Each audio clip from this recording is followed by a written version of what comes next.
and welcome to News Channel 8. I'm Jerome Aegean, and in our top stories tonight, the Virgin Islands police were quite busy over the weekend as violence broke out in more than one club over the weekend. News Channel 8's Wes Small brings us the crime blotter of the weekend. Thanks, Jerome. And what a crime blotter it is. It was a very bloody and violent weekend, at least on St. Croix. Let's start with Frontline Club. At around 3:30 in the morning, here's what we know. Around that area, as you notice, as you pay to go in, it's kind of like outside bar areas. And for what we know now, details are still sketchy, that there was an altercation that started at possibly one of the satellite bars outside there in that area. And from then on, it was chaos, as at least 30 to 50 shots rang out, leaving at least 3 people injured. What we know, a 31-year-old Scion Farm man had shots to both legs. More importantly, a 33-year-old recently underwent surgery, and he took some serious shots all over his body. We want to get to Rashidi Clements so he can give us an update on these victims. But let's get through the crime blotter at least. So we have 3 people injured at that frontline chaotic situation. From all accounts, was like Dodge City out there. Then we want to move you along last night to Grove Place, that in the area of Consumer Gas Station, where we understand a Honda Accord was parked at the gas station. Now, this is off the record, and that shot AK-47s possibly were used to shoot this vehicle, as high-powered weapons rang down on this vehicle. We don't know if any injuries have been reported to that, but we're going to go to Melody Rames, and perhaps she could tie this up. And last but not least, shots rang out in Club 5 around the corner on Company Street last night late as a man and woman were arguing, apparently having a domestic dispute.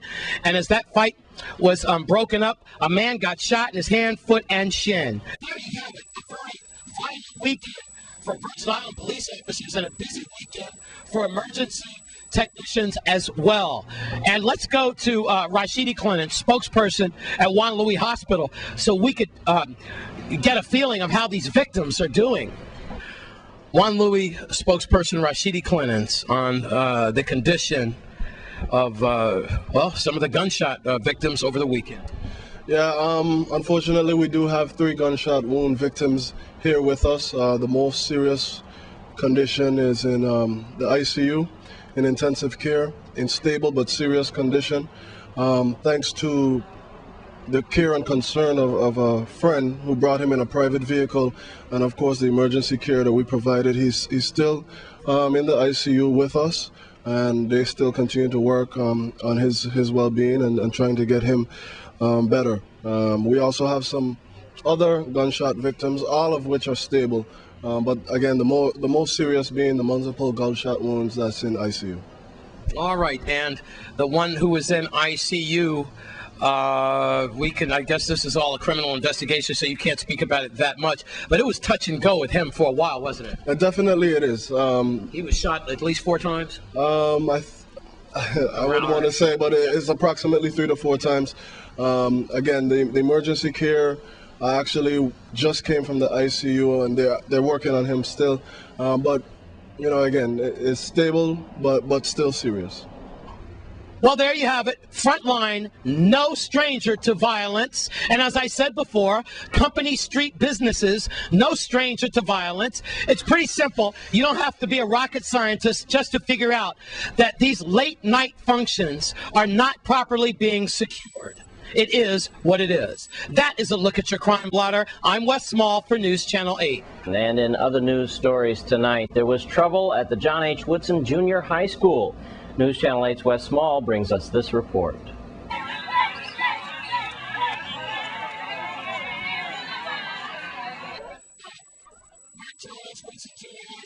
And we do have a chaotic situation here with Terrence Joseph, former education board member, but now you're a concerned parent and uncle. We just got a call, News Channel 8 did recently, that the students have staged a sick-out, a protest at their school. It's kind of controversial. What exactly is going on? Well, the only thing I know that's going on is that right now I see the students are protesting their rights, saying that the school schedule that they've been presented just recently in regards to the meetings the superintendent had is not to their satisfaction. And they're totally dissatisfied. When the teachers protested earlier this morning, the students have indicated that they were told to go outside and protest. So that's what the students did, because they were right to go outside and protest after the teachers then protest in regards to the school schedule that they were given. So I'm trying to tell them that yes, they understand that they're right, they understand that they want to protest this matter, but this is not the proper forum. This is not the proper way to in regards to protest their school schedule. They need to then begin to do they have indicated that we have done a document to which they're listed individuals have signed in there saying that they want to protest on the school schedule they have and everything.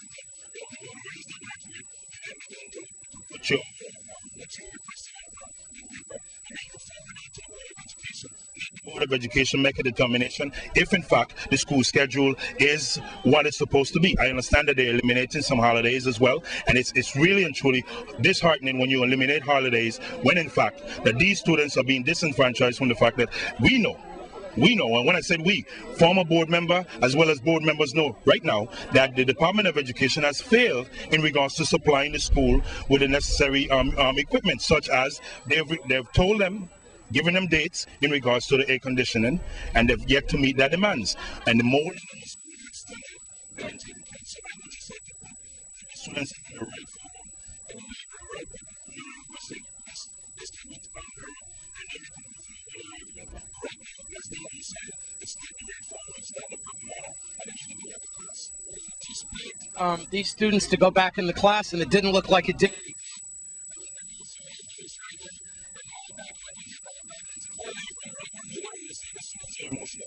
Because they've been going through this process for quite some time. And I'm trying to tell them that I understand that they could be right emotional right now, and I understand that their teachers are telling them to stay out of the classroom because they only perpetuate their argument. And I'm trying to tell them that the teachers have their union, the students them have me.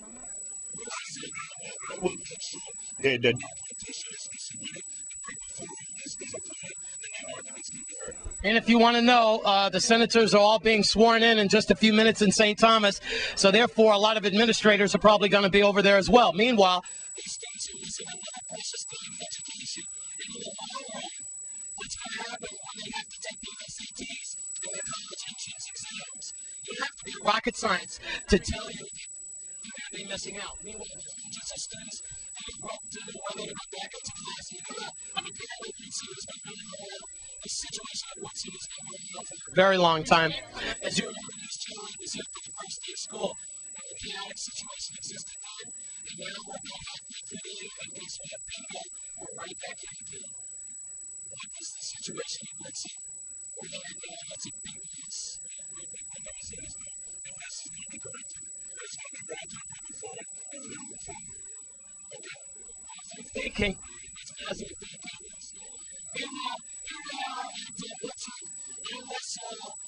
For News Channel 8. Thanks, Wes. And when we come back from this break, we'll take a look at your new senators.